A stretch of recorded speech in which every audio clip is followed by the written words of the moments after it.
Hi, today I'm going to be talking about how we can transition from functions in Scratch or custom blocks to functions in Python.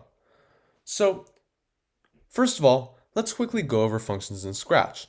Last video, we made two functions, square 100 steps and square side length.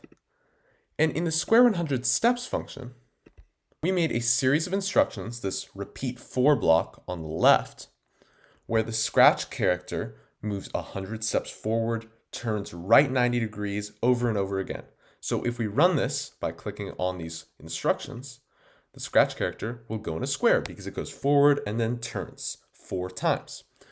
But another way we can run this is by clicking on the function itself. So when we click on this block square 100 steps, it basically runs what the function is defined by, which is under this define block on the left. It repeats 4 times as moving 100 steps and turning right. Then we also talked about this other function that we made, the square side length. And what you can do for the square side length is plug in a side length that you want the cat to travel in the square. So for example, if we plug in 200 and we click square 200, the cat will make a square of side length 200 because the program will see that we press square 200. It'll reference how square 200 is defined under this define block, and it'll plug in 200 as this variable parameter side length, right? And when 200 is plugged into side length, what the program will do is repeat 4 times, moving side length steps forward, so 200 steps forward, and then turning. And that will create a square of side length 200. And we can update this to 50, for example, to create an even smaller square. All right, now let's go back to the Python. So this is a quick little Python program I wrote. Basically, what it does is prints hello world and then says, I'm going to count to 5. And it counts to 5. So importantly, right, this is a for loop. And we've talked about this before, but a for loop basically goes through a number of basically options. So it basically goes through a number of values of, in this case, I. And for each of those values, it does something. In this case, when you say for I in range 5, it's going to go from I equals 0 to I equals 4. And that's 5 values. That's why we call it range 5. And it's going to run what's inside of this for loop for each of those values. So it's going to print 0 plus 1, which is just 1, 1 plus 1, which is just 2, on and on to 4 plus 1, which is 5. So when we run this, we're going to see that it says, hello world, I'm going to count to 5, and then it goes 1, 2, 3, 4, 5. And the reason why I said print I plus 1 is, remember, because I, in this case, acts almost like an index. It starts at 0, ends at 4, but we want it to count to 5, so we have to add 1 to each of those. All right, now that we're past the basics of what we want to do, let's create a function. So to create a function, I am going to use the keyword def, which stands for define. Just like on the left, the Scratch project, we had define, right? So I'm going to use the keyword def, and it turns blue, indicating it's a keyword. I'm using VS Code, by the way, Visual Studio Code, which is a great text editor for Python.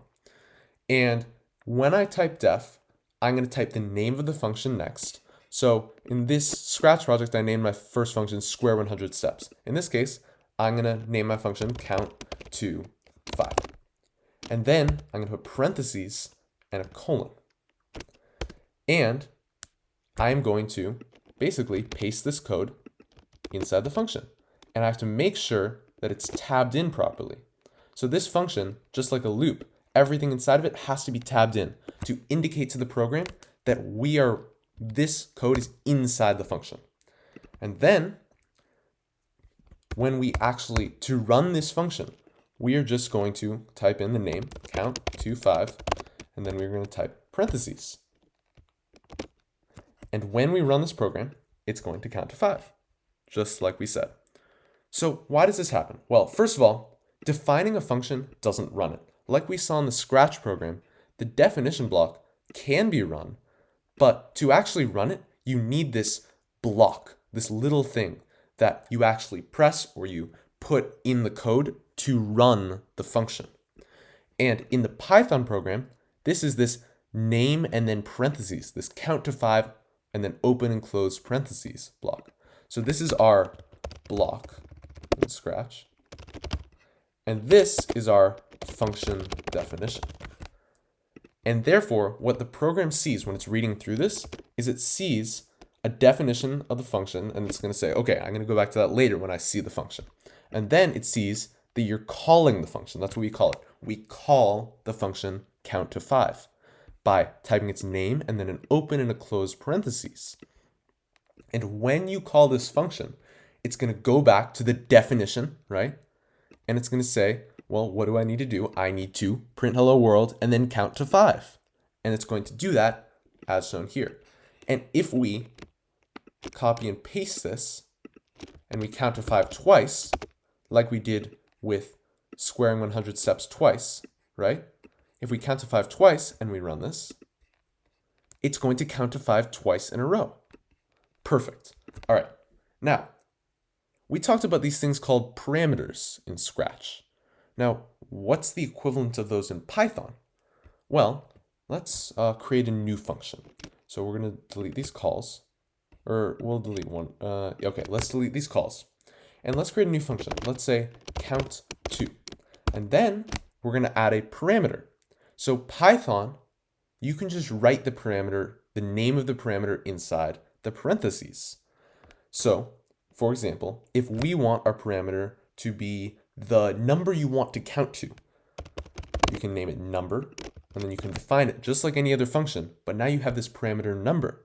And then we're going to copy our code that counts to 5, and we're going to replace number into this place that says 5. And now what the program is going to do when you call count2 with a certain number, it's going to print hello world and then count to that number. And it's not 5 here. It's the number you input.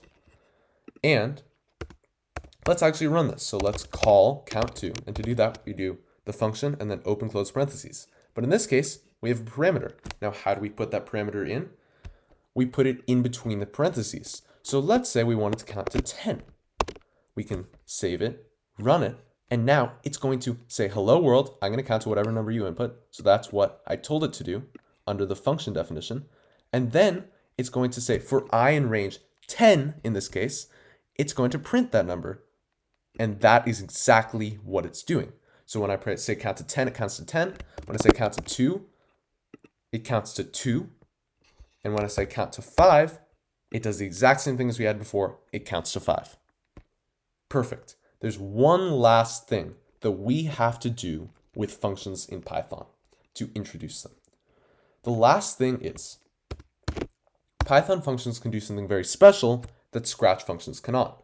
So, as we said, a function is a block of code that represents what we want to do over and over again, or possibly over and over again. We could just do it once, but it's basically this block of code that we can run as a single line, right?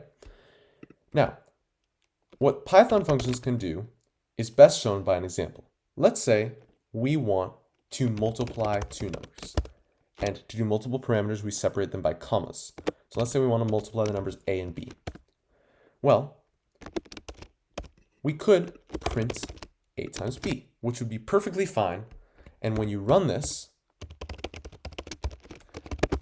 we're going to plug in 5 and 10 separated by a comma. So 5 is going to get plugged in for a, and 10 is going to get plugged in for b in that order, since they're plugged in that way. And when we call multiply, it's going to go back to the function definition and print a times b. In this case, it's 5 times 10. We should expect a result of 50. So we save, run, and indeed, it returns 50. But what if we want to use that value in our code? Printing doesn't help that much. So what we can do is use the keyword return. And now, this function will actually represent what the function returns. So this, when we call multiply 5, 10, this line is basically going to represent what we just returned. And I'll show you what I mean. So for example, when we run this, we're not going to see anything printed. Nothing, right? This is just like the Visual Studio Code running our program and then immediately to the next line. We didn't have anything printed because we didn't print anything. It's just calling this return statement. However, if we now print this function call, we will see 50. And I'll explain why in a second. Because this function call is now equal to its return value.